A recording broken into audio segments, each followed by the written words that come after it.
Good evening, everybody, and welcome to the Wednesday night edition of the Sports Exchange. My name is Scott Morgan, Rock Motor City Madmouth. We have a loaded show tonight. We even have some comments from JB Ellis, who's not here with us directly. He's on the road to New York City, but we're going to include his comments on key topics. With that said, we're all over the map, and we're going to talk about the Masters, Detroit Pistons, to name a few other things. But we'll talk. Let's go ahead and mention the crew.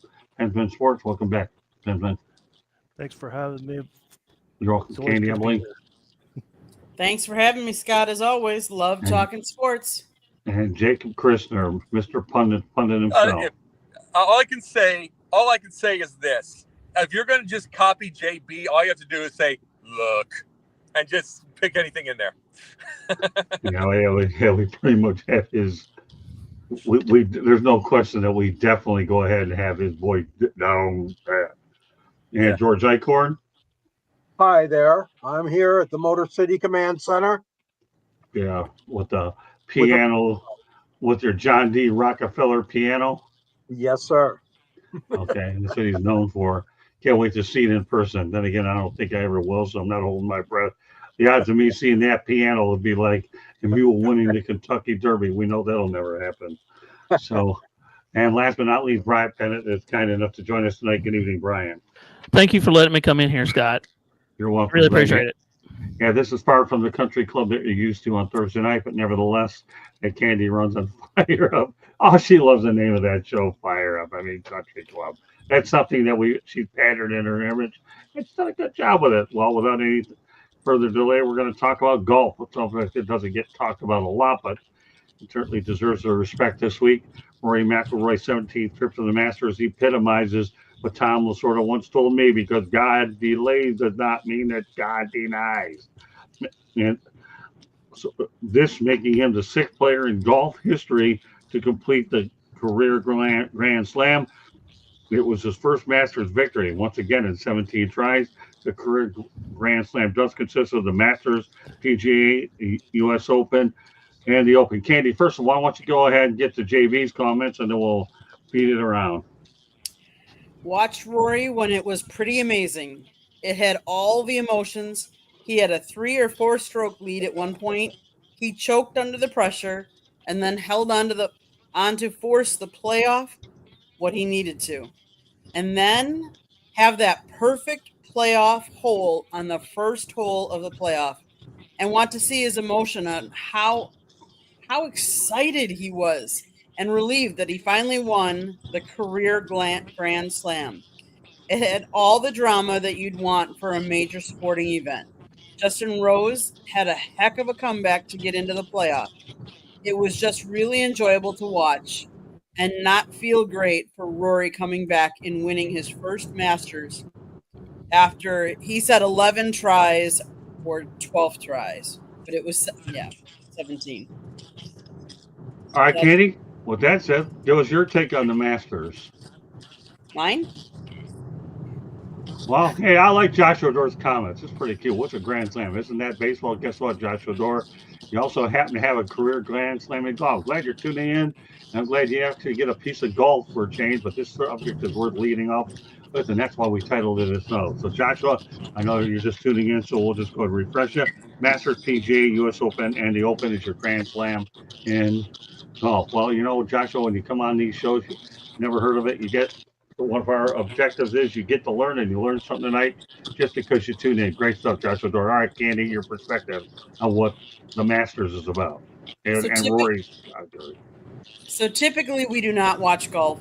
I've not that I don't like it. It's just not the sport for me, but kudos to anybody that plays it.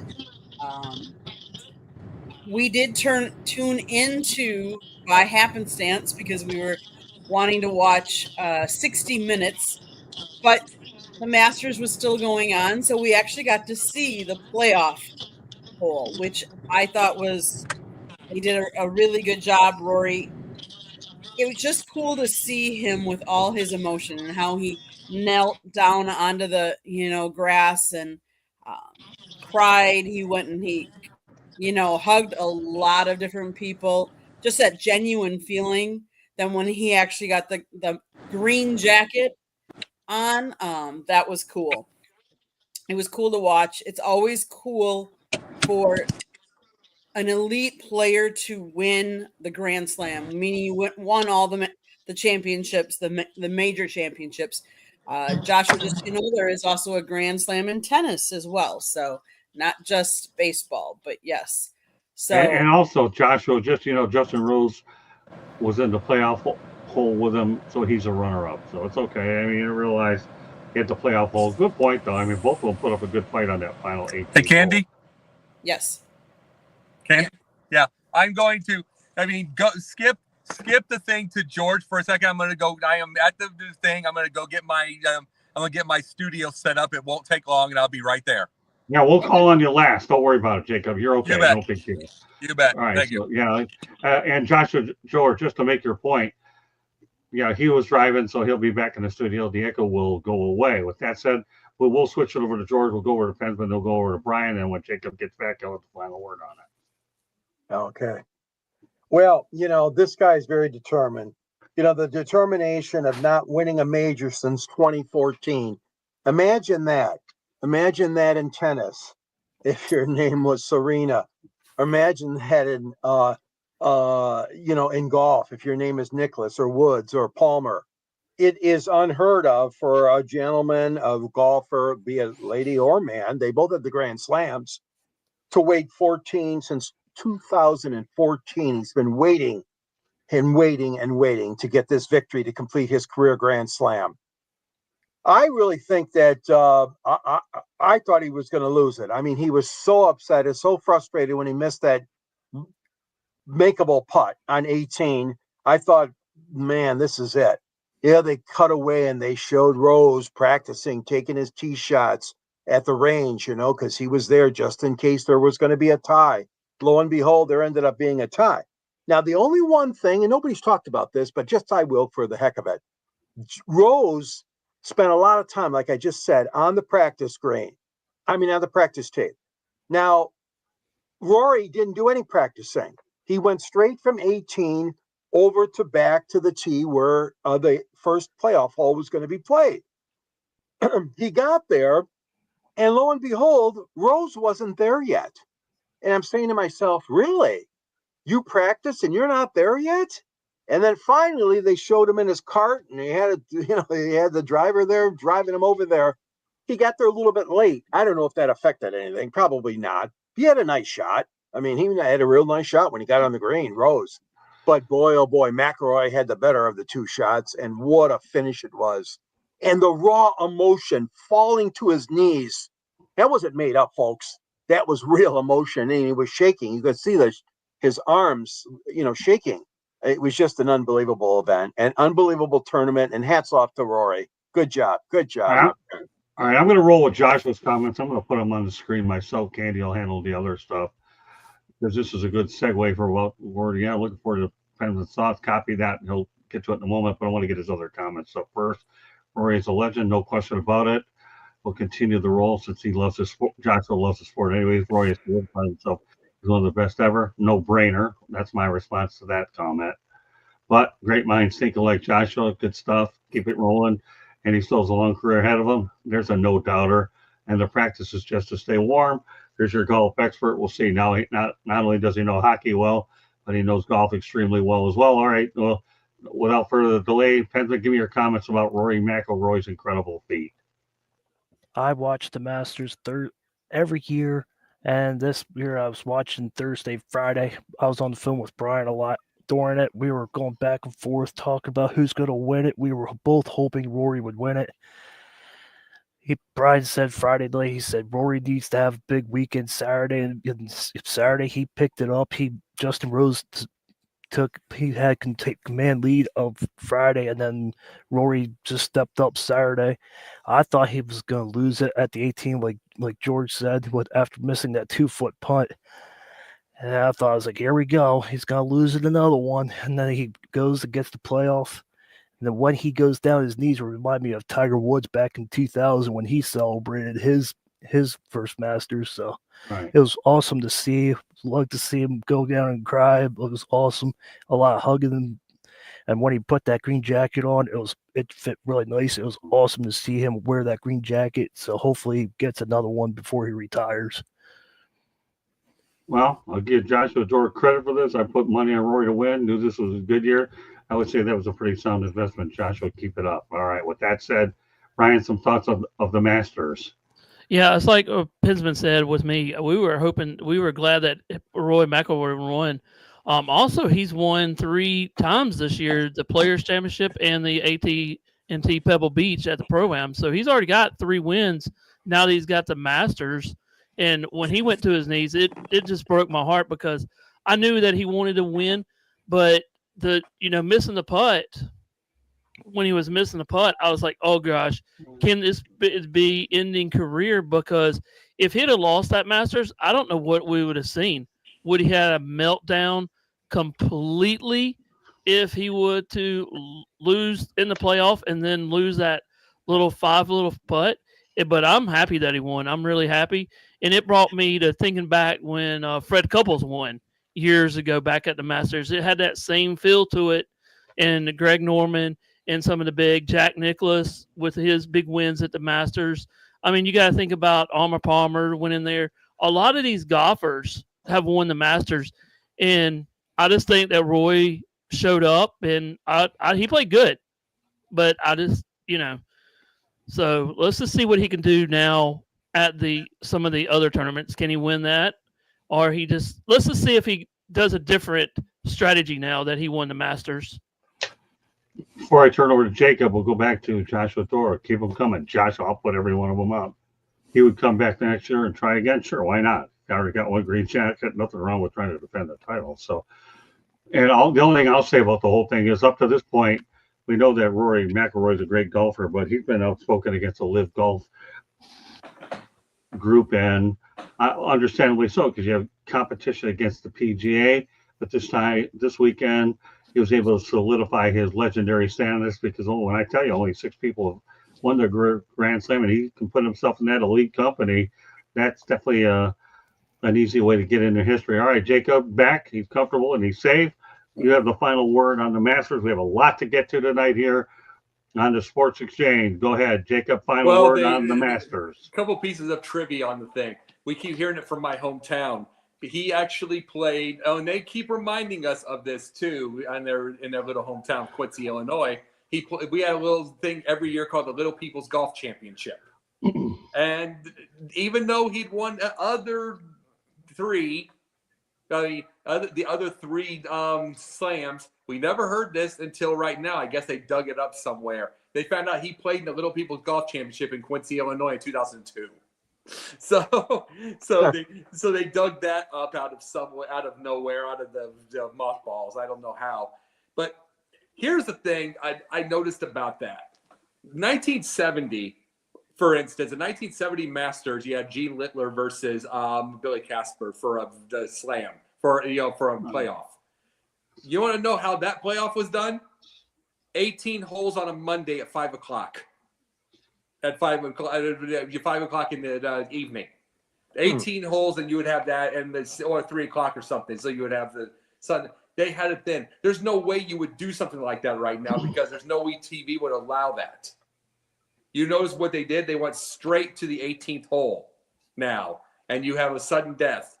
And really, by itself, that whole playoff showed how different television is now.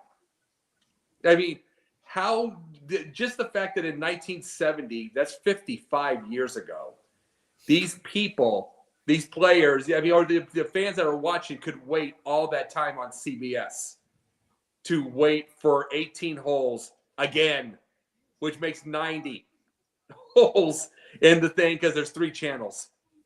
You would lose people today if you tried that. You would need to do it right away, and you'd have to be able to get that. But truthfully, now that Rory McIlroy has won the Masters, got to remember he's one of 6, and shockingly, when I first looked it up, Arnold Palmer wasn't one of the ones that had the all 4 of them because he couldn't win the PGA Championship. But there was 6 of them. There's Jack, there's Tiger, there's there's Jack, there's Tiger, there's Casper, there's Hogan, there's Sneed, and there's, I forget the last. Nicholas. Okay. There So you go. yeah, so they had those. I mean, and then now and Nicholas and now Rory. But there's those. But that's the big thing about it, is there's people now that they're kind of living off of they're living off of this. It's like, oh, he can win 10, 12, 14 of these. It's like, no, he just had a moment. He's still going to be the same as always, and that's what that is. If he was going to have it, he would have won 10 by the time he was 28. And it's like, sometimes you just have your moment. There's nothing wrong with the way Rory's career is. It's just the media is kind of going on the edge right now. If Tiger would somehow find a way to win again someday, they would say he's going to beat Jack, even though his back is gone. It's just the way they do it. All right, we're going to ride the Joshua Dork train. If you're still on here, Joshua, I got a hockey topic I'm going to incorporate. We'll continue to move these things along. I even have an incredible pundit topic that everybody's going to want. I'll give you a little hint. This has nothing to do with politics. This is a legendary topic. And so stay with us, everybody. Off to a great start tonight. Rory played the best game out of every player there. He didn't play good. No, you better play way better than good if you're going to win this tournament. Keep in mind, the Masters tournament was one when Tiger blew away the field. They had a Tiger proof the whole thing. So as promised, we will talk about a hockey topic. I teased about it on my first Facebook post, and now I'm not teasing about it anymore. The Milwaukee Admirals have agreed to a 4-year extension with the Nashville Predators through 2028 through 2028-29 season. So I guess the question to the crew is this, okay? Is Milwaukee a good future NHL expansion market? But Candy, I'm going to let you go ahead and mention JV's comments, and then you follow suit as well, and then I'll go around the horn with this one. This is one that really intrigues me, since, most people would have thought Milwaukee. Well, keep in mind the Milwaukee Brewers happen to be the parent club, in Nashville happens to be the AAA team. So it's interesting how they would go and reverse into the serial. Go to JB's comments, and then I'll put Joshua's doors comments up there as well. Intriguing one. I want to get it out there.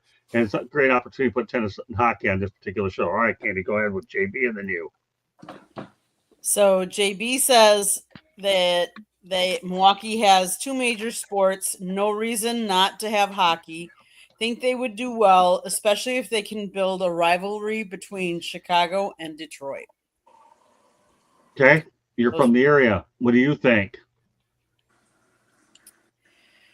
So the Milwaukee Admirals have been very popular with Milwaukee. They have clinched the Calder Cup. For those of you that may or may not know, this I believe it's this weekend. They're still playing, but they've already clinched a spot in the playoffs. They are actually going to wear their jerseys that honor Bob Uecker, because Bob Uecker was very much a part of talking about them and very much a part of Milwaukee. Now, can they sustain an NHL club? I'm not positive. I'm not convinced. It depends on where the ticket prices would be, because Milwaukee is really a blue-collar town. And yes, they get behind their teams. And the question would be, where would they play? Would they be able to play in Fiserv Forum? I don't know if it was built for both hockey and basketball, because I know the Milwaukee Bucks play there, and I didn't look that up to see if they could. The Pettits, who built them, the Bradley Center, are no longer with us, so I don't know who would step up and build an NHL stadium.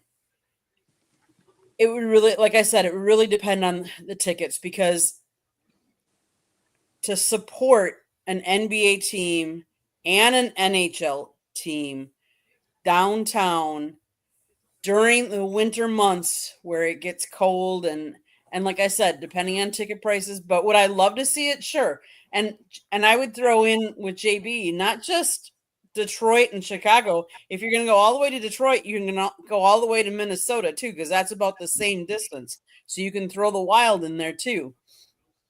The Admirals have done well and they've been successful, but I'm not sure that an NHL team would make it there.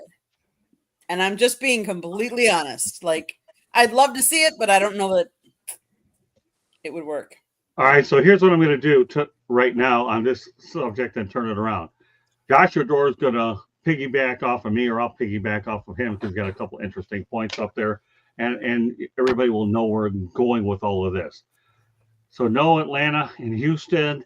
I'd be hard to press to think Atlanta would get it, but Jacob will have a word on this one, unless they put it in the suburbs. Houston's going to get one. So here's what I'm going to say. If hypothetically, if you're going to, we talked about this on the hockey show last week, the area that I think should get one would be Kansas City and bring back the Kansas City Scouts. And that will, what that will enable you to do is create the I-70 rivalry between Kansas City and St. Louis. That's what I think.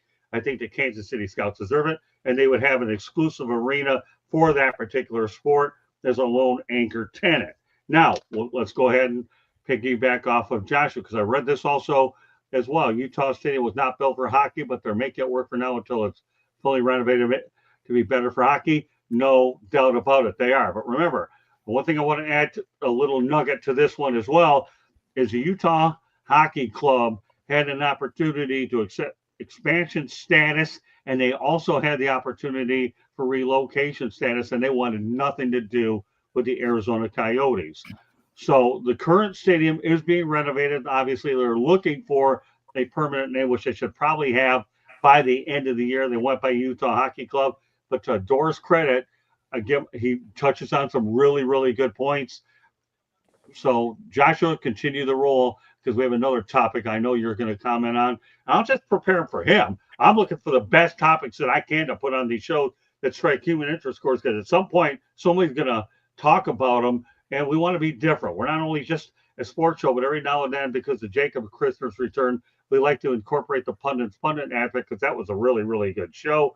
And obviously, Jacob's is well-rounded in more ways than just sports. Joshua, that's what I think about it. Again, Atlanta to me is a iffy, if it goes to the suburbs. Houston's a no-brainer. Kansas City is my favorite. With that said, I'm going to turn it over to Jacob and let you respond to Joshua. Go ahead. Yeah, but I'll bring up Milwaukee in a second. Atlanta, this is correct on this. The Braves did not. I mean, unless the Braves were a really good team, they would have trouble at certain parts of the year trying to, especially at nighttime, trying to get crowds over in Atlanta, trying to go into the downtown Atlanta. No one wants to go to that area, especially when they were going at night. You're going near the MARTA and going into MARTA and everything. It just wasn't very safe. It gets crowds like crazy now, and it has the battery, and it has all that stuff like that for the Truist Park. It's beautiful. You would have to see it for yourself. It's gorgeous. Now they get the crowds in that suburbs. And the Atlanta's one chance, and if you want to call it thrashes again, we could do that. Atlanta's one chance is North Fulton or Cherokee County. That's their shot. But as far as Milwaukee, and I'll tell you this, Candy, here's the deal. I would agree with you. I am only a 50-50 on this. I would agree with you if St. Louis already was still making all of their crowds and they were doing just fine, I would say you're correct. But because they had that deal. But St. Louis is struggling with the Cardinals. Even if they win, they're struggling with getting people with the Cardinals, which is dangerous for that city. They need the crowds. And then the Blues up now, just depending on which. They have no football team. The city's in a lot of trouble. Their infrastructure is terrible. Milwaukee could take St. Louis's trophy right there. As far as that nice city, that nice kind of a blue-collar city that can be able to get people. You can go most anywhere in the town and put a stadium. Milwaukee could take that trophy from St. Louis. Because if St. Louis doesn't get out of their own way and get the Cardinals back, as far as popular, they're going to lose. They're going to not only lose they're not only going to lose the team, they're going to lose the city because they can't do that. So I think Milwaukee could absolutely take the St. Louis trophy, if you will. Okay, let me go to Robert Wardell really quickly. Agree with Candy. Prices are important. Even in rich Seattle, the Kraken can have to lower their prices. Tickets, no doubt about that. So I mentioned Joshua Dorsey is going to the suburbs. That's the only chance I think it has in Atlanta, because he already tried downtown twice. It didn't really work out. So with that said, I'm going to turn over to Pensman. Yeah, I agree with everybody that they're saying, but Candy, what you're talking about with Milwaukee Bucks, the Wells Fargo Center in Philadelphia, they have Flyers, they have the Sixers playing the same stadium. If they might be able to do it, if they can pull it off, but it all depends on the tickets. And I don't know if they have the capacity of, or I don't know if the capacity, but I don't know if they can make the room for it. But if they're going to play, it'll probably be where the Bucks Stadium is. So it'll be a good fit for that team. It'll be a good team to have another team added to the NHL. It'll be interesting to see what the NHL does with that. So, and I agree with the Atlanta thing because the Atlanta thing didn't work out, and so that's my take on that. Okay, George and Brian will finish out the topic. After that, we're going to go to the pundit segment, followed by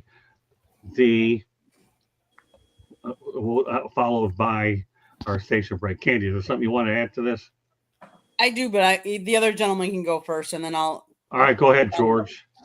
Well, you talk about a freeway series between Kansas City and St. Louis, Scott, but how about between the Blackhawks and the new Milwaukee franchise? That's a great rivalry. Yeah. I see this as possible, and I'll tell you why. Seattle was an NBA town for year after year after year. They never got an NHL franchise, and now they have. The Kraken have done very well. Right. And the same thing for Milwaukee. Basketball. Some great teams, as we know. Lou Alcindor, Milwaukee Bucks. Great franchise. Really, it has been. So I see it as a possibility in Milwaukee. I also am down on Atlanta, even though my daughter and my son-in-law really want a team back there in the worst way so they can see at least the Red Wings a couple times a year.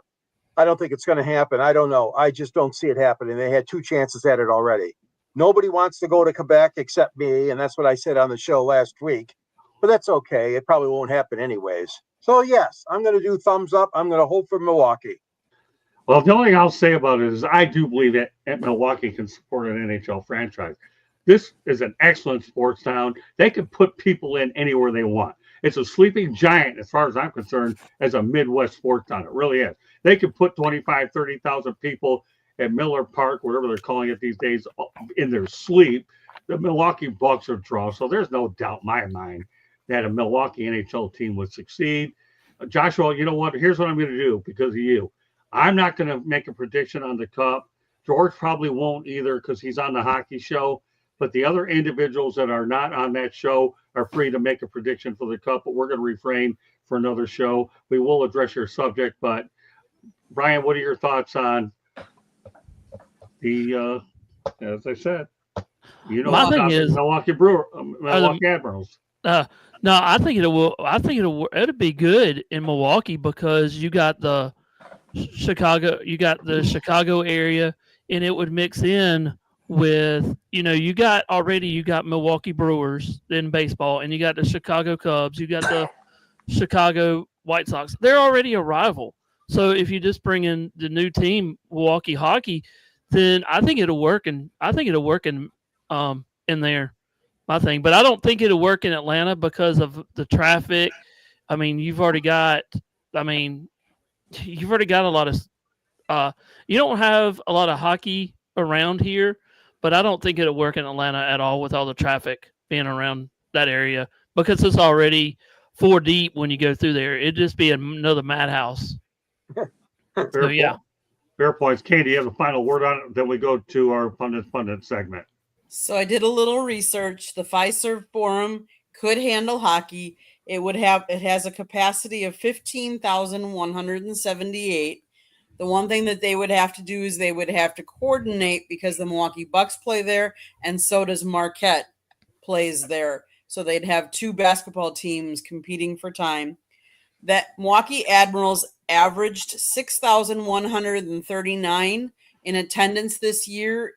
They play at UW Panthers Arena, which has a capacity of 9,100. So they were only drawing 6,100, which is good for them. But that's why I'm saying I'm not exactly sure an NHL franchise and they would be able to support them. Maybe I'm wrong.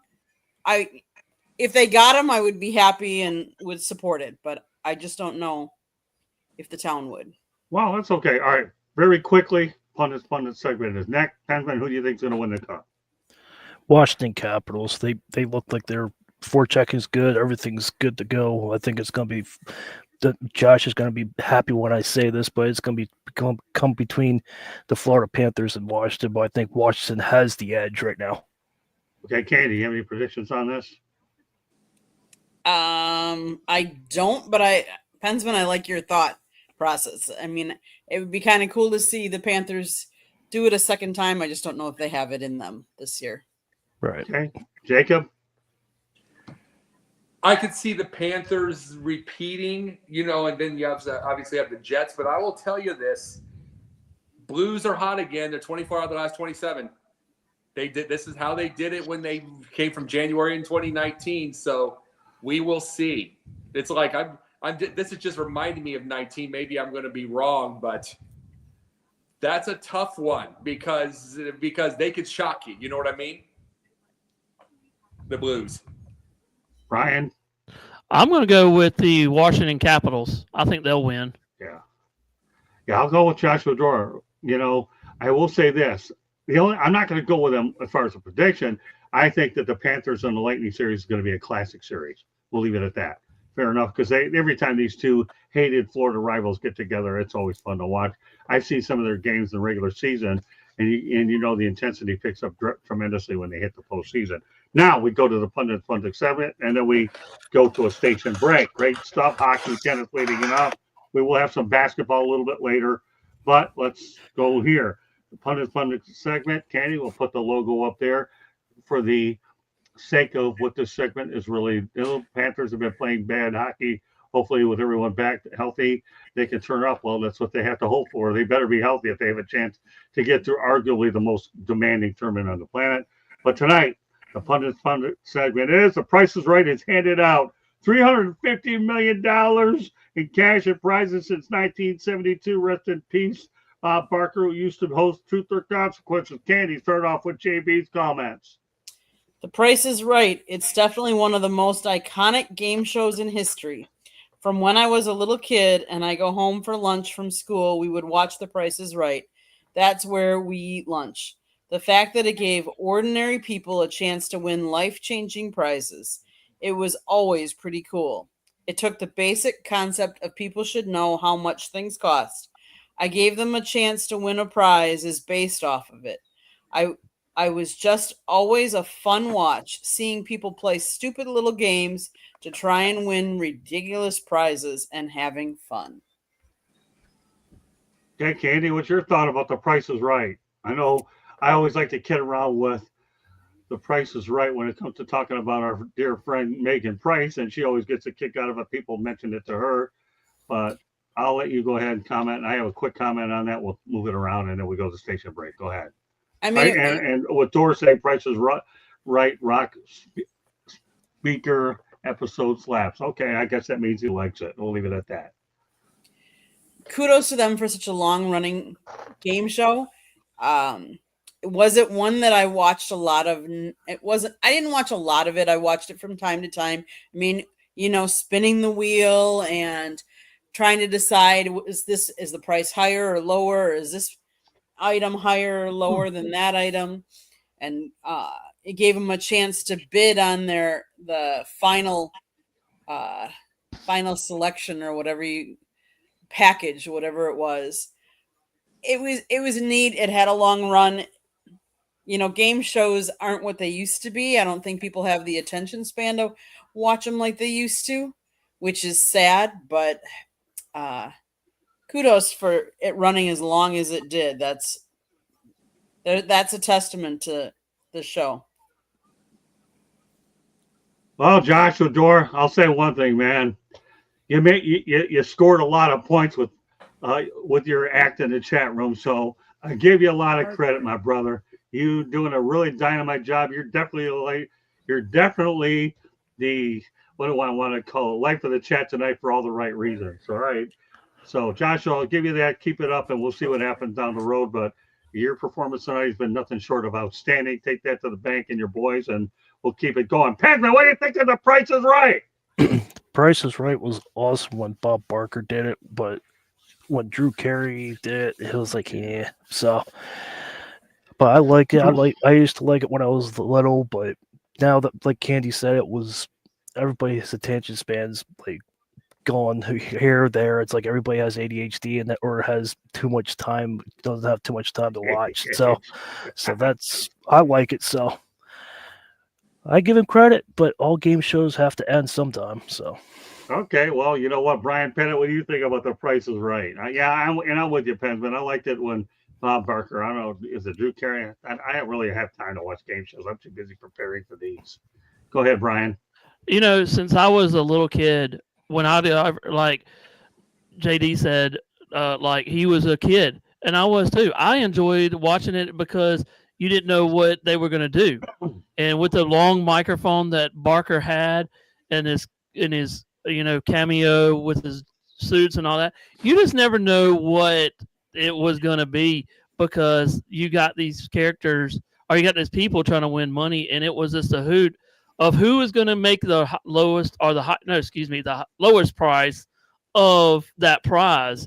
And it was just funny, like how close they could get it. But it was fun when I was a little kid, and we had it on all the time because after that you had the afternoon shows, and then you had the all that. So I liked it, and but after he left, I didn't watch it too much, but I still liked it though. Totally respect that. All right, George, I already asked you for it, didn't I, or not? No. Good. I will now. Go ahead. Talk about it. Thank you. So it started September 4th, 1972. So I was about 16 years old when it started, and my mother would have that show on every single day. She just loved that show, The Price is Right. And like somebody said earlier, it gave an average person a chance to do something that's not normal. Because let's face it, these other game shows, there's like 2 people on the whole show. Wheel of Fortune, okay, you got 3 people, and they're on during the whole show. But in Price is Right, you had that big audience. You had at least 50 to 75 people sitting back there, maybe even 100, I'm not sure. And that come on down when he picks a contestant to play. Just great. It was more, I think, more suitable for, the common element of surprise and the small guy getting a prize, so to speak. So I did like it better with Bob Barker, but I'm not taking anything away from Drew Carey. He's doing a hell of a job too on the show. All right, you know what? I'm putting Robert Wardell's comment because I like where this guy's head is at. I like The Price is Right as a kid. I had a crush on some Miles. I could hit that $1 on the wheel. Oh my goodness, Robert. The only thing I can say about your comment is you hit a bullseye. I'll say this, and I'm going to give Jacob Christer the last word on this. My 4 favorite game shows, obviously The Price is Right is number 1. But I liked Hollywood Squares. Let's Make a Deal. We all have to deal with that nowadays. And it's even more effective when you're in Mexico because you're trying to save your money instead of getting ripped off. The Joker's Wild doesn't get the attention because Jack Perry, I don't think, lasted long enough, but it was a great one. And the Wheel of Fortune, well, you want to talk about models, Mr. Wardell. You got one there. All right, Jacob Christer's got the final topic on the Pundit. The Price is Right. What do you think? Well, it's part of our world. I mean, we've seen it just recently in the last couple of years on Family Guy while he's drinking a lot of Red Bull and spinning the wheel off the hinges. It's just that kind of stuff. But the thing is, you were saying that you had a crush on trying to get that dollar bill. I had a crush on Barker's Beauties. We're just 2 different guys. But but here's the thing, Pensman. Let me tell you about this. The reason it's such an I like Drew Carey. I was actually at the Price is Right once, the Drew Carey Price is Right. In the audience. I never got in, of course. But I was actually in the audience, which was pretty cool. But let me tell you this. I like Drew Carey. I think he's a good guy. I think it's everything. But remember this. It's just like the Tonight Show with Johnny Carson, okay? With Tonight Show with Johnny Carson and Bob Barker's Price is Right, there's always a little bit of mystery. There's always a little bit of naughty. Teensy bit. You know what I'm saying? It's just like for instance, right. There's Johnny telling Dolly Parton, I would pay $1 million to see what you have under there just once, and her just giggling. And then there's Bob asking a 21-year-old what her age is, and she whispers it to him. He says, just perfect. It's a teensy bit naughty without being dirty. It's just a little mystery. And that's what made it fun. It wasn't just the prizes. It wasn't just anything. it's just a little bit of innuendo, not too much, not too dirty, not too anything. It's just like have a little, you know what I'm talking about, George? Just a little fun. It's like Drew's too afraid to do this because he wants to have a job. See, you could not cancel Bob because he owned it. It was the Bob Barker studio. He owned the production. You can't cancel that, and CBS wouldn't dare try. You can cancel Drew because he doesn't own anything. Right. He just wants the job. And that's the reason. There's the issue. That's why you can't cancel Drew, Dave Chappelle. He owns everything. You know what I'm saying? They own everything. It's like that's what happened. But bringing back to that, it wasn't. The games are the same. Drew's done a great job of keeping the games around and doing all that kind of stuff. It's just a bit of just like with Tonight Show. If you watch the old Tonight shows and you watch everything, a bit of the naughtiness is just gone. Everybody's too afraid. That's why the show isn't the same. If you ever go to Pluto, Pensman, you ever go to Pluto and watch the old ones, just watch a little bit of the teeny bit of the naughtiness. Just watch it. You'll see it at least twice a show. Oh, yeah. And you'll see it at least twice a show. And the same with Carson. It's just like it's missing, and you'll notice that. You just watch how eggshelled everybody is now. That's why it's not the same. It ain't the prizes because the games are the same. It's just it doesn't have that same oomph anymore. Right. Well, the only thing I'll say is I like the way Barker closed out the show with controlling the pet population. Hey, nobody's gonna sit here and tell me that there aren't a bunch of people in the chat room, let alone on this group that have pets. We have a couple of great cats, so I'm glad they keep them spayed and neutered. Good stuff with Bob Barker. Great all the way around. Well, Drew does it with mental health, which is good too. Well, that's true. But Bob Barker, let's face it, really, if you're going to go out there and talk about controlling the pet population, and the fact that what Drew's doing with mental health is great, he had to come up with his own thing. The pet population is something that still has to be addressed nowadays because you never hate to see pets go down prematurely and not have a chance. Thankfully, we went over to the Humane Society or Animal Rescue Shelter and found 2 great cats, and I'm proud of Bucky and Boots all day long. And I remember Wardell's on a roll. We got a Wardell door show tonight in addition to the 6 of us, so that's great stuff. I love Pressure Luck, No Whammies, and Supermarkets League was a classic. I remember calling some guy a woman when spun the wheel and did not go away. Well, can't do that anymore. Here's the deal. Let me say that, funny. Rob. Let me just say that. Drew can't do that anymore. No, I mean, we say all this, but remember this. Don Rickles continued his act all the way to death, and that's when you couldn't do it anymore. When people own themselves, own a business or own anything, they can do whatever they want. The problem is not enough people own their own stuff. They're just a job, and they're afraid. And they're afraid to lose their job. They're afraid to lose their livelihood. When you get enough people that learn about owning their own stuff, then this will stop. Great stuff. Well, I'd love to be able to talk about this subject forever with Candy's going to a station break. And then after we come back from the station break, we're going to talk about the Detroit Pistons and much, much more. Thanks for hanging with us here on the Sports Exchange. Hope the audience continues to grow as the topics become more and more interesting. Candy, go ahead. South Florida Tribune Publishing Company published a book, Lessons from the Microphone, Tuning into the Enduring Wisdom of Visionary Leaders. It is written by our host, Scott, the Motor City Madmouth Morganroth, and the foreword was written by George Eichhorn. It talks about Scott's 40-plus years in the media business and how it has changed. Old school media versus new school media. Kind of like old Family Feud, new Family Feud. Just kidding. Book is available on Amazon, Barnes & Noble, Kindle, Google, and Apple Books.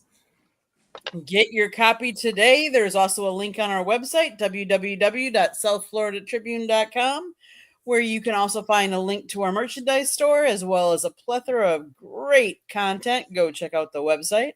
If you like to listen to podcasts, you can find us wherever you get your podcasts. If you want to sponsor a show, call Scott 954-304-4941. If you want to be a guest or have topic ideas, you can always email us at southfloridatribune@gmail.com. Back to you, Scott. All right, Robert Wardell, question to Josh at some point or another. I don't know if you're still watching or will. Would you ever go on screen again? I personally, the only thing I'll say about this is he's ideally suited for the hockey show. So if he ever wants to come on, he can come on any show he wants, but I think hockey's his strength. tonight we were fortunate to incorporate hockey and tennis tonight because I had two subjects that went along well with what we were doing. I think Joshua has a lot of raw talent. The question is, does he want to come on and not only face comments in the chat room, but talk about a sport that he dearly loves? He'd be a great addition if he ever decides to do it, but I'll leave it at that at the moment. But hockey's definitely his thing. All right, we're going to go on with the Detroit Pistons. I'll have a couple of topics on here that I'll just use for news items only. And those of you that want to comment on them, feel free to let me know, and I'll go from there for the sake of keeping the show on a consistent basis. Go ahead, Candy. One quick little thing, since we were talking about game shows, I do want to say rest in peace to Wink Martindale. Okay. He was a hit game show of Gambit and Tic-Tac-Toe.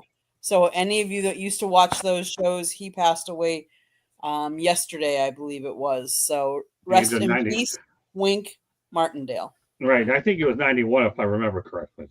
You were. Something like that. Okay. Correct. Well, you have Wink Martindale for 91 years old for game shows, and you have the 4-3 defense. Which Wink do you want? Well, Wink actually, the first interview he did, trivia question, the first interview he did was young Elvis Presley. Yeah. Oh, is that right? Good. Yes. Well, Ralph Williams kind enough to join the show. I'm happy for Rory McIlroy, and I know Ralph has other commitments on Wednesday. It just so happens he was able to pop in.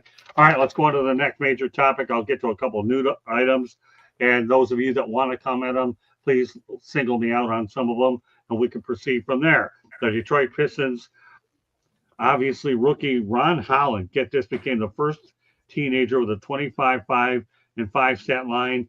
They came without a turnover. Meanwhile, what an incredible job that J.B. Bickerstaff and his assistants have done. Cade Cunningham continues to amaze me.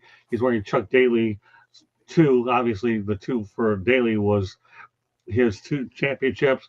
Keep in mind, the Pistons have not won a playoff game. They have a 15-game playoff losing streak. But the Pistons will finish with a 500 record or better for the first time since 2018, 2019. And they doubled up on their win total last season before the All-Star break with a 14-68 mark in 28-26. And then they proceeded to triple that mark, which is obviously the best, the only team I believe in history that have done it. Another little side note that the Pistons have also decided to do is they will only allow tickets in the greater areas to buy tickets at Little Caesars. I saw this not only with the release that they provided us, but Stephen A. Smith, Chris Russo, Brian Windhorst talked about it. They said it was a shrewd move by the Pistons to do that. They said that, and the reason why New Yorkers are so smart that they could buy tickets, and they ended up taking a I-95 series with New York and Philadelphia and turning it into a Knicks home crowd. That's a lot. So we're going to lead off with George Eichhorn. I gave you a lot about the Pistons. Everybody else can follow suit. Well, yeah, I mean, it's a great time for Detroit. I mean, this is a remarkable turnaround from the disaster of a year ago. J.B. Bickerstaff has done a terrific job. Obviously, Cade Cunningham is having the best year of his pro career so far. We all know that. And All-Star game, of course, went with that. But then you got a journeyman guy named Malik Beasley who's hitting 3-pointers like in his sleep. This guy's remarkable from the arc. He's done a great job, and they're going to have to put a lot of money on the table, but that's something else to worry about in the offseason to try to keep him. But yeah, the team is playing really well. They're aggressive. They're showing tendencies of the bad boy era to a certain extent. Not as bad as those bad boys, but guys like Isaiah Stewart, Beef Stew, they call him. They got nicknames on the team. Excitement is back. Excitement's back. Downtown Detroit is loving the Pistons this year. I think the Knicks better watch out because this is a possible upset. But we'll see what happens. The Pistons don't have any near the experience in the postseason as some of the Knicks do. But that being said, nobody picked, and as you say, Scott, they're playing with house money. I like that saying. I've heard that a couple times from the media in Detroit this week, including our friend Jennifer Hammond. Well, Stephen A. Smith, I'm getting used to the guy. I'm handling him better because I'm starting to understand him a little bit more. But he's a Knicks guy, and he's already said that Jamie Bickerstaff would be his coach of the year, but he thinks this series is going to go 7. So if it goes 7, then the Pistons have gained a lot. Plus, you get that 15-game losing streak off your back. Yep. So with that said, Jacob, what are your thoughts about the Pistons back in the playoffs? And this team is a very dangerous team. It was this show that I said game 1, and you guys heard me say this. Game 1 about the discipline that he showed. You are going to wear what you're going to wear in warm-ups, what you're going to wear in the game. That was just the littlest, tiniest piece of discipline. And it showed that there's going to be more discipline in the back that we don't even see. And that's what you guys heard me say, that these kind of things. I'm like, and I said they were going to improve. Boy, did they ever. But I mean, and that's the big deal. By itself, that's the number one thing that you got to do with coaches, and it's everything. And I'm not going to place a blame on Monty Williams because he was mourning his wife's death. That was just a lost year in Detroit, even more so than normal. That was just a rough time. So I'm not going to blame him. It's like, I don't think he's done a whole bunch. What is he, an assistant right now? Is he doing anything? Monty Williams is collecting an awful lot of money. Yeah. He's collecting it from a lot of teams, so that's okay. Well, he's probably trying to get his life in order too. I mean, he lost his wife, the one that allowed him, that did all the work that allowed him to be the coach he was, who was in the finals. So there was that. I'm not going to put a blame on him like fans will. But JB Bickerstaff, he brought in the discipline that a lot of these coaches won't go to. You know, they're just built. Play defense. Huh? Yeah, play defense. Defense, and then the littlest defense, truthfully, but also just the littlest thing, like wear on the floor what you go wear in the game, instead of, you know, like he's not allowed. Basically, it's not allowing hoodies completely in the middle of regular warm up and all that stuff. You're going to wear what you see, and see that means more. See, and we heard the Patriots' new coach. Remind me, New England's new coach. Mayo. No. Vrabel. Thank you, Vrabel. Vrabel did the same thing with his team, and you know they're going to have an improvement. He brought up you're not going to have the hoods in the and Dion did the same thing. You're not going to have hoods in the meeting room. You're going to get your phones put away, all that kind of stuff like that. It's little things like that that bring a team back together. People don't think of it like that just because they don't have discipline in their lives. But little things like that bring more things and layers out. And that's the biggest deal with it. And the Vrabel's going to get the same thing. He's going to get improvements. You just watch the improvements happen. And I think next year's surprise Detroit team will be Chicago, will be the Bulls, because they're starting to build a roster themselves right now. So overall, congratulations, Detroit. And they could have an upset, but who knows? But it could be an easy, tough series with the Knicks. Okay, let's have some fun in the chat room, Cyberuski. You know what? Only Dog Check can get it to me. Dog Check, good enough. Okay. As far as Cyberuski, as far as Josh, no problem. You know, he's got a lot of work to do, but anything that he says positive can only help his case to get out of my doghouse, because once you get in my doghouse, it's pretty hard to get out of anyway. Jacob, you talk a lot. I guess, you know what, Jacob, take that as a compliment, because that's why you're on the show. We don't like silent movies on this show. We like people that talk a lot. But he gives you your credit. I don't know what you're saying. I see you don't have the key marks on your car this week. That's funny. I don't know what you're even saying, but I'm here to support. That's all we need to know. Keep it lighthearted. All right, Brian Pettit, what do you think about the Pistons? Not the ones that you put in your automobile, but the ones that are playing basketball. Man, geez whiz. I don't follow basketball much, but I'll just tell you this from a standpoint. I remember the Pistons paying the Bulls a lot, and what I could figure out, I think back now, I think the Pistons can win. You just got to take the Thunder. I mean, they got to play the Knicks, and then whoever wins against the Cavs, the Pacers, or the Bucks, or the Celtics, or the Magic. I mean, the two.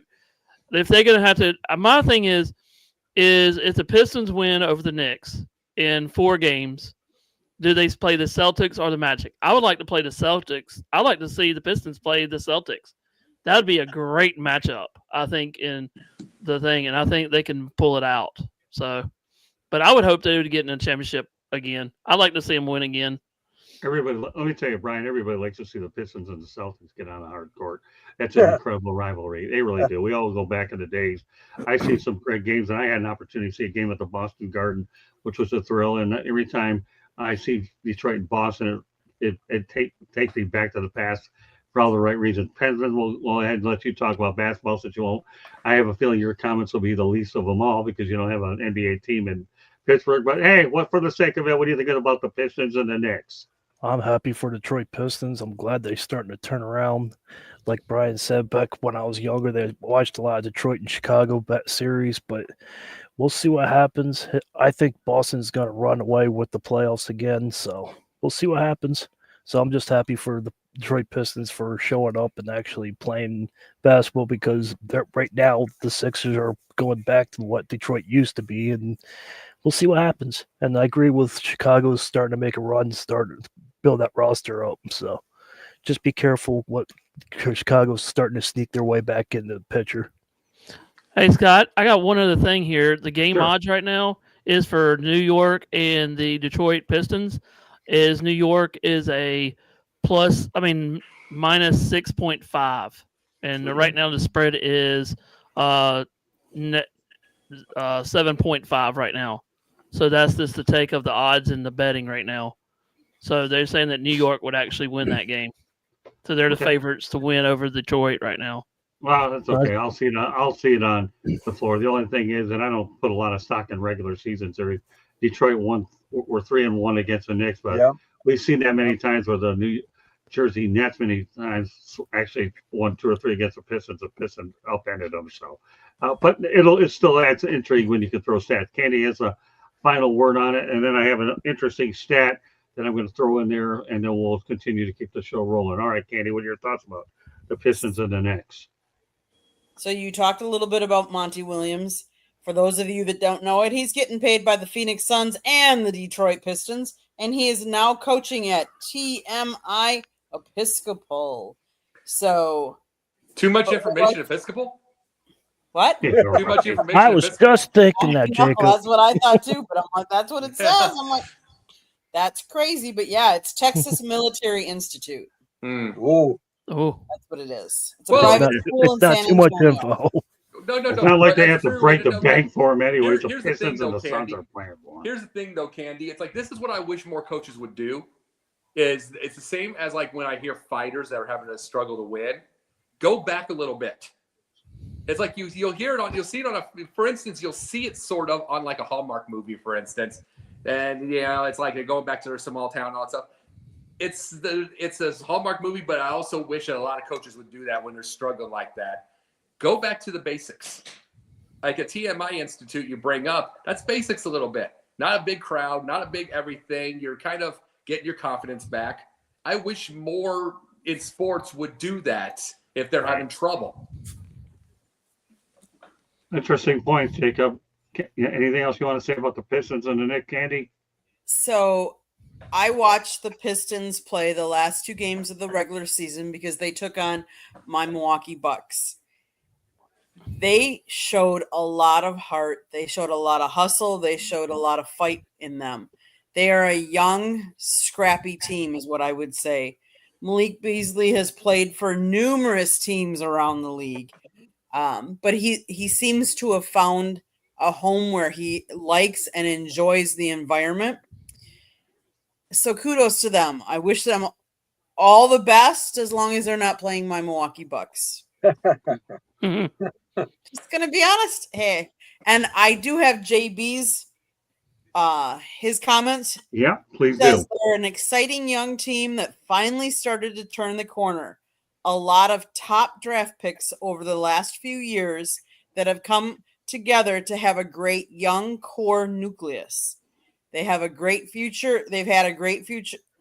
Well, it says have a great future this year. They probably will go very far, but it's a stepping stone to what the future can hold. George Eichhorn and I have seen that drill before, and we'll leave it at that. We have, because we obviously covered the Pistons. Pistons have always been great to me. And hopefully one of these days when I get back to Little Caesars Arena or somewhere in Florida or wherever I can, I'd like to get there. I've just been so busy working on other projects. Another thing worth mentioning to the audience is I will be I was invited back by the National Football League to attend the pre-draft Zoom call, and I will be on that call on Friday to bolster our shows next week. Enjoy anything I can do with the NFL to stay connected as well, and I'm really excited about going on that. All right, I'm going to put a couple of news items out there, and then we'll keep the show moving. The Cleveland Cavaliers are the first team in 54 years to lose 3 straight games after a 15-game winning streak. Why am I putting it there? Big deal. Okay, so 54 years to go out there and lose 3 straight games after a 50-game lose. Don't worry, Cleveland. If that's the worst of my concerns, 3-game losing streak. But here's one of the most interesting connections between the Pistons and the Cavaliers, and that's this. I'm only going to tie the coaching situation. Chuck Daly, coach for the Cleveland Cavaliers, moved over to the Detroit Pistons. How did that work out? A couple championships. J.B. Bickerstaff got let go, fired, just like Daly. How's it working out for Detroit? First year, pretty good. So if history repeats itself, J.B. Bickerstaff will be appreciated in Detroit like Daly was. Although, let's face reality, I think Kenny Atkinson's done a really good job with the Cleveland Cavaliers, with the group that he has. But I want to keep the attention focused on the coaches. Daly and Bickerstaff, all they had to do was go 2.5 hours to find their next coaching stop, and the results so far have been pretty good, and that takes care of that. I'm just going to go over a couple more newsworthy items worth mentioning, and that's this.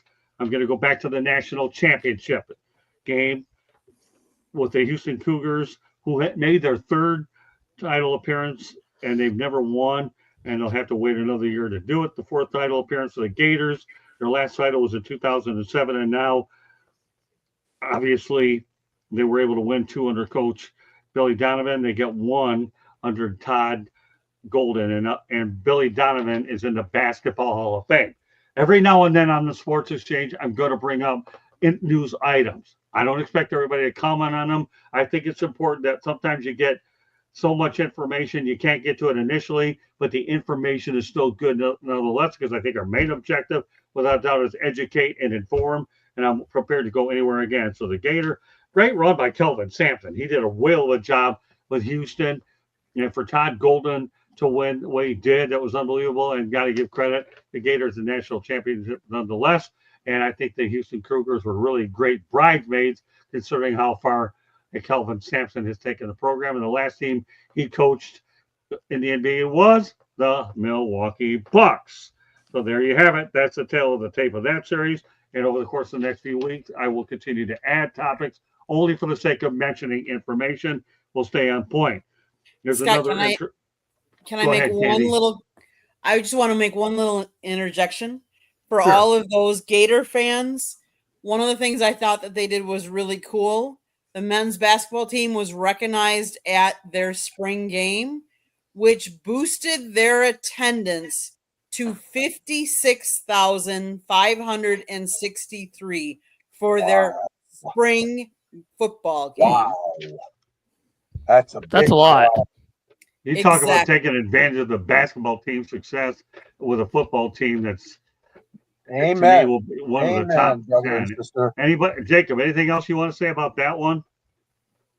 Because one of the things about it is it wouldn't be a shock, but that's going to be one of the last times we're going to be hearing. We were bringing it up last week about spring games. It'll be one of the last times we hear these kind of deals, because it's going to be more and more of what we were talking about. Less and less spring games, just because of what the reasoning is with NIL. But good job to them.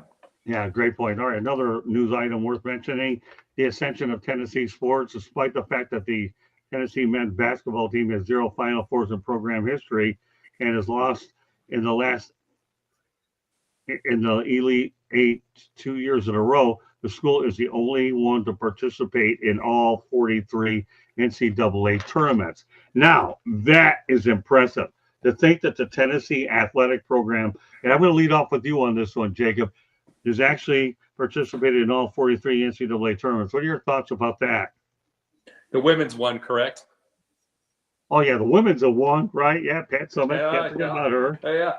Guess who that is? That's Pat Summitt. And they didn't lose. They didn't have under 20 wins until Pat Summitt was gone. That tells you something. That's Right. like, to me, I keep saying to you 1,000 times, she's the greatest coach of all time, men or women. I've said Right. this. It's the reason I have said it. And it's like, and Megan would agree with me. You know, I'm talking Megan Price. You know, I'm talking about Candy. Oh, yeah. She'd agree with me on this part. The reason I'm saying this part, it's because it's not I'm not going to go with the Gina Auriemma. Congratulations for 12 rings. But she had 8 herself. But I'm going with the fact she built the sport. She literally was on a bus that she had to fix herself, had to do all their laundry, had to do everything, go get the gyms. She had to go find something at the last minute if the gym would not open for her, had to do the warm-ups in the craziest of places. There's that. So that's brought in what we see with Tennessee today. And the thing about Tennessee, remember this part. There's a lot of people that come in from like California and those areas and stuff like that, which are very sports centric. So that's why the right then and there, it's like Northern California and stuff, and those are very sports centric areas. So that's what's going to make it even bigger over the years too. Okay. All right, George. Tennessee is getting to be a really, really popular choice for a lot of student athletes, and I'm glad to hear that. Like you mentioned about the women's basketball program and the fact that the men's basketball, is doing well, and I'm pretty sure that's the school where our friend Coach Bono, John Bonego, right, Scott? Yeah, I was about to say that, but yeah. okay, that's good. Great I'll mind take the rest for you. Well, that doesn't matter. John Yeah. Bonamago appeared on Inside the Pigskin when he told me he couldn't come out anymore. He gave me the reason why he's going to the University of Tennessee. All I can say is you better make sure that we have a lot of fun, and you're going to give me that one-on-one interview that I've been asking you, and I'll give you a book up there. So congrats to Coach Bono. But in all fairness, the fact that Tennessee has participated in all 43 NCAA tournaments is a lot in its own right, George. That's what we're trying to keep. We're trying to keep our point focused on that, George. That's really? Seriously, really? That's a great streak by those Tennessee Volunteers. So you're talking about across all sports. 40. Hey, George. Okay. I in all 43 tournaments. Do I have to tattoo that over your glasses? Yes, okay, because you weren't clear on that. I don't know if you mean just basketball tournaments or all sports. 43 tournaments, George. I didn't say basketball. This isn't boxing where you have a top pick a division for everything on the black. All 43 tournaments. That's really, even more seriously, impressive. really, you got a hat trick with that one, sick man. That's even more impressive. Okay, good. Quit while you're ahead. Ryan, go ahead. My thing about Tennessee is my mom used to watch. She still does. She used to be a big Tennessee Vols fan as basketball wise, and I remember watching Pat Summitt do her thing. And Tennessee is growing like it's growing in Greenville. Like it's a great destination. I mean, it's only 2 hours from Asheville, or maybe 3 hours. So it's going to grow. And with the basketball, the football team, everything that goes on with there in Nashville. I mean, not Nashville, but in Tennessee, it's going to be growing a lot. All right, Penton. I defer on this one. Good. Candy? Good. I don't mean good. Defer. If you don't know it, at least he owns it. So Tennessee has 43. UConn has 36. The question will be, will UConn ever overtake Tennessee? That's the interesting question, I think. Oh, I got to give the Volunteers credit where it's due. You got 43. Yeah. Unbelievable job. And here's the thing. I like Rick Barnes. I actually met him over at the University of Texas when I covered a Texas State game at the old Irwin Center. I love Coach Barnes. I actually saw him there, and I think he was over at Providence College, and I think I met him there. So I had a chance. Rick Barnes is one of the classiest people. I hope he does get a chance to win a national championship here. And let's not lose sight of the fact that his Tennessee men's basketball team in the tournament did knock out Kentucky, which is a big thing in those parts. So one more topic I want to get to. We'll stay on the hardwood, and then we're going to go to parting shot. Fresno State is under investigation after 2 men's basketball players reportedly placed bets on their own games, according to the Sacramento Bee. Oh, my goodness. We're talking about gambling. So, Jacob Christner, I'd like to hit you on some of these talkative things, because I know if indeed Cyberowski says you talk a lot, you're going to have a chance to talk a lot about this one, because I see your your hand over your face. I'm sure you saw this earlier, and you were cringing. All right, cringe. Meanwhile, they probably said it right next to a BetMGM logo. Let's just be truthful. It's like, every bit of this now is irony, and every bit of it is hypocritical. It just is now. They could say this a few years ago when they weren't in the middle of this, but you can't anymore. And to me, it's just kind of like the reasoning that they wouldn't put Pete Rose in the Hall of Fame till he died because they didn't want to hear it on his Hall of Fame speech about how there's BetMGM and stuff like that while they're telling him to stay away. It's all that kind of stuff. It doesn't. All of this is ridiculous now until you get rid of the gambling stuff. As far as the logos and all that kind of thing, and they're not going to because it's billions worth. Fair enough. Okay, George. Yeah, I was really surprised. I mean, these kids have to learn they got to learn some etiquette here and stay away from this kind of temptation. Fresno State, is not a huge school, but they still have done some really good things in college athletics. And I was quite taken aback. Reportedly bet on their own stats in a daily fantasy thing, and it's just not right. And maybe they'll learn a lesson. Maybe they'll be told they're no longer on the team. I don't know what the outcome's going to be. Kicked out of the college, even, who knows? But it's not good, and you just got to resist those temptations if you're playing high school sports or college sports in this case. Fair enough. Brian? I ain't got no comment on that one. Fair enough. What about you, Penman? No comment. Good. We got two of those. No All right, comment. Candy, I know you have a comment about this information. We've talked about professionals and how they've bet on things, and that's why Pete Rose isn't in the Hall of Fame. Let's face it. So what makes college students think that they can do it themselves? Like, come on. Like, this has been so much in the news for the Lions. Some of their, part of their team was suspended. Numerous other players from different teams. I just don't understand why people are so oblivious to all of these other people that we've talked about that were betting on people, and either now they're not in the Hall of Fame. They were suspended for so many games. That's a wake-up call. Come on. You should know better. Do not bet on your sport that you're playing on. Period. Not your game, not your team, not any other teams. Don't do it. Fair enough. All I'll say is we hear enough about NIL, transfer portal, but gambling at the college level, no way. Don't do it. And we'll leave it at that. I still feel it's a subject we have to talk about nonetheless. It's something that we could be seeing more and more of these topics come our way. I might as well nip it in the bud and get it out there right now. Well, here's something that everybody can have a comment. It's called our parting shots. All right, Penman, you got one? Give it to me. New York Yankees won 4-3 against the Kansas City Royals today. They sweep the series. And during that game, they had predicted that the New York Yankees will win the division. It's still early, so let's have fun. That's my party shot. Brian Pettit, give me your parting shot, please. My party shot is the Cubs lose again. That's not really that was just a highlighter of my day. The Cubs do lose. And that's how that kind of sad. Well, Don't worry, they're in first place. I hope you have better days than that if you're going to go out there and have a parting shot on the Cubs. But all right, we'll leave it at that. All right, George Eichhorn, what's your parting shot?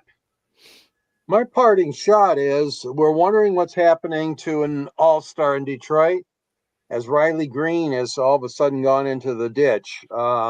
He's trying to straighten his act out a little bit, but so far the Tigers are getting by without him. But it would be nice to see if Riley can turn this thing around and not face the prospect, however small, that he would have to go to Toledo to work things out. Doesn't seem to be a problem right now with him staying in the lineup, but boy, oh boy, he just can't buy any luck. He's striking out too many times. And Riley Green, wake up, man. You're an all-star and you were proud of it a year ago. You can do it again, fella. Okay, Jacob. All right, I got a little bit here. This is a little different tonight. I'm going to say something like this. The Nick Khan, the president of WWE, which with Ari Emanuel, the CEO of WWE, they were on a podcast, and Nick Khan was bringing up that they are an underdog, in around the entertainment world. And of course, the wrestling fans laugh because WWE is huge with wrestling. We've known this for 45, 50 years. Wrestling, they're huge. But I got to give people a little understanding of what he meant. This is not a wrestling company. It's an entertainment company.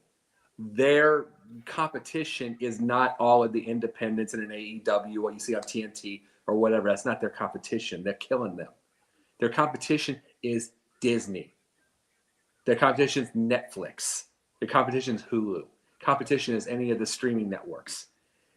The market capitalization of Netflix is $411.34 billion.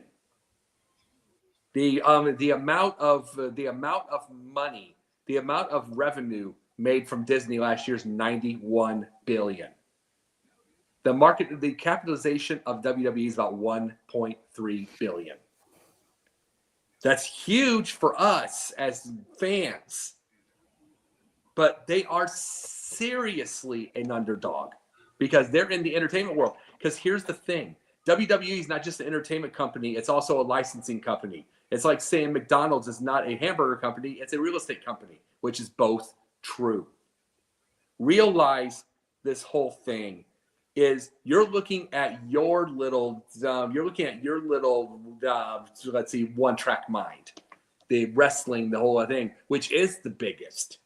But realize that they have put on cartoons and they have put on done dolls and they've done merch and they've done everything the last 45 years. All that kind of stuff. That's an entertainment company. And they are an absolute, especially with Netflix and Disney and all of them, they are an underdog.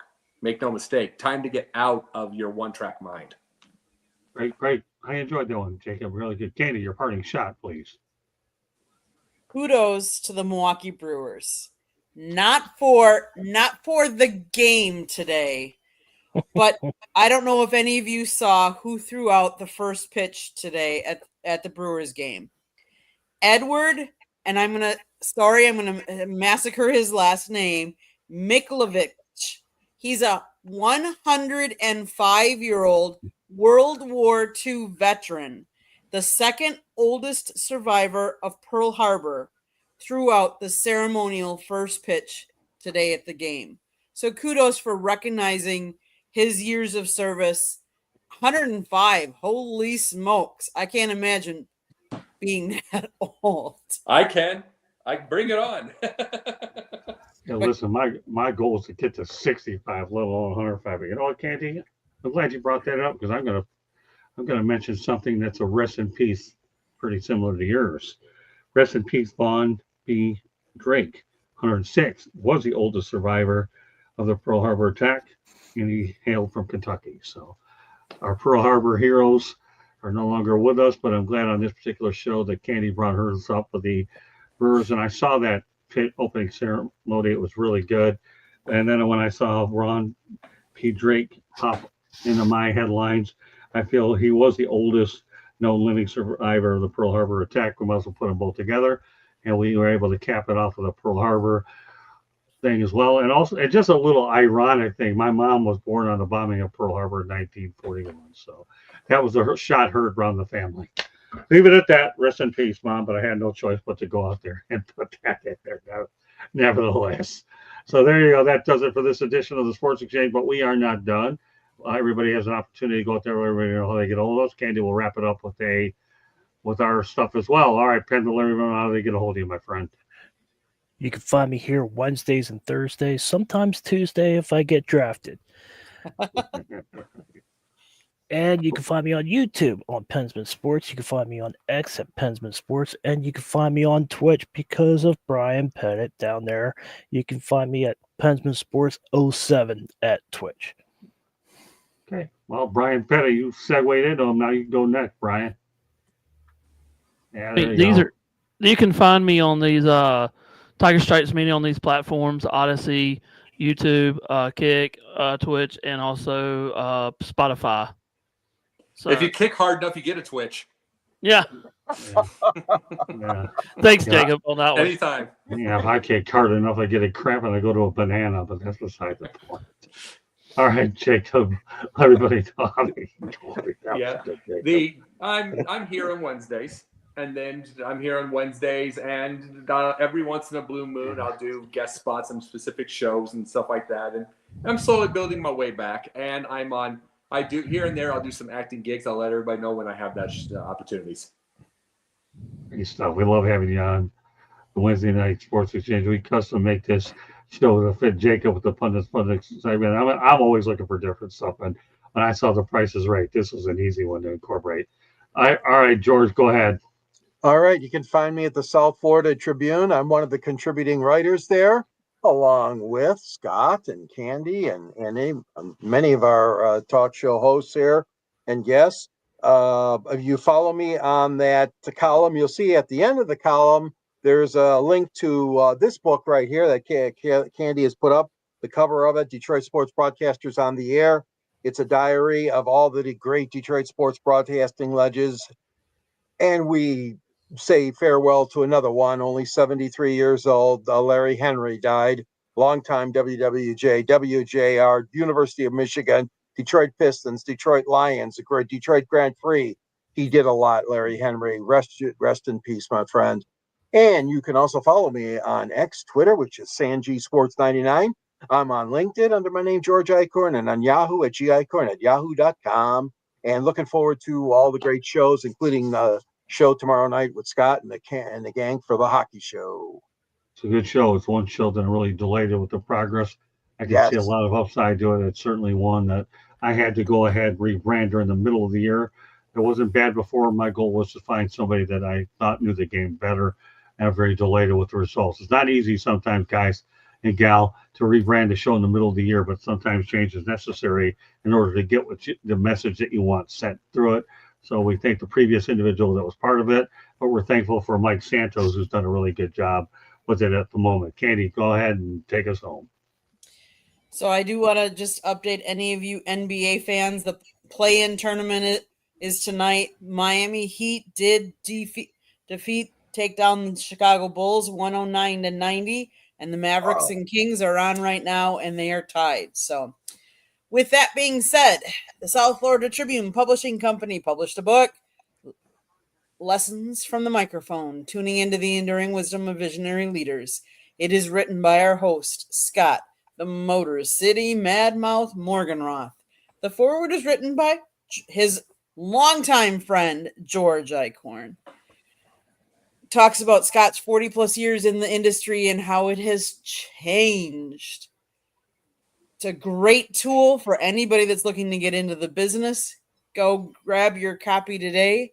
Amazon, Barnes & Noble, Kindle, Google, and Apple Books.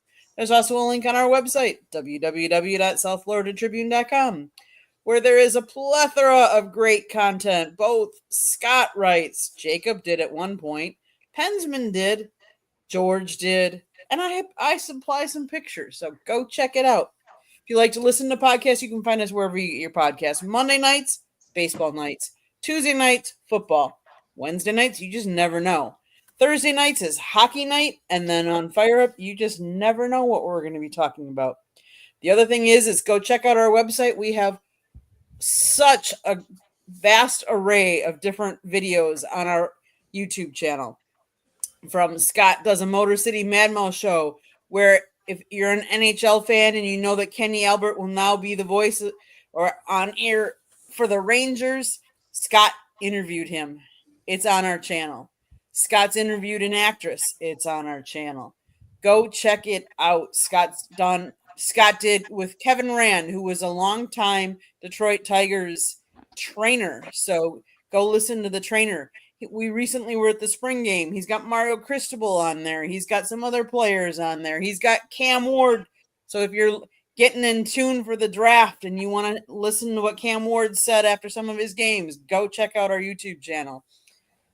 If you Want to advertise or sponsor a show, call Scott 954-304-4941. If you want to be a guest on the show or have topic ideas, you can always email us at southfloridatribune@gmail.com. Okay, Scott, back to you. Well done, everybody. JB Ellis, got your good stuff on. I told JB Ellis on shows that he can't come on. What we're going to do is send him the topics in advance. He'll send us his responses. What that does in retrospect is it opens up opportunities for Brian Pettit to come on and fill in. So, Brian, there's a pretty good chance if I think the numbers turn out as well as I think they are, you might be the fill-in for JB Ellis on nights when he's not here. JB obviously has first digs, but we'll incorporate his comments, and I thought it worked out quite well tonight. Having his comments and having you, Brian, get your first taste of a show that you'll be able to talk about pretty much anything out there. And, of course, now you met Jacob Christian as well. Hey, Scott, I got an announcement to make. Yeah, go ahead. Me and Pensman are going to do a mock draft Saturday, maybe hoping.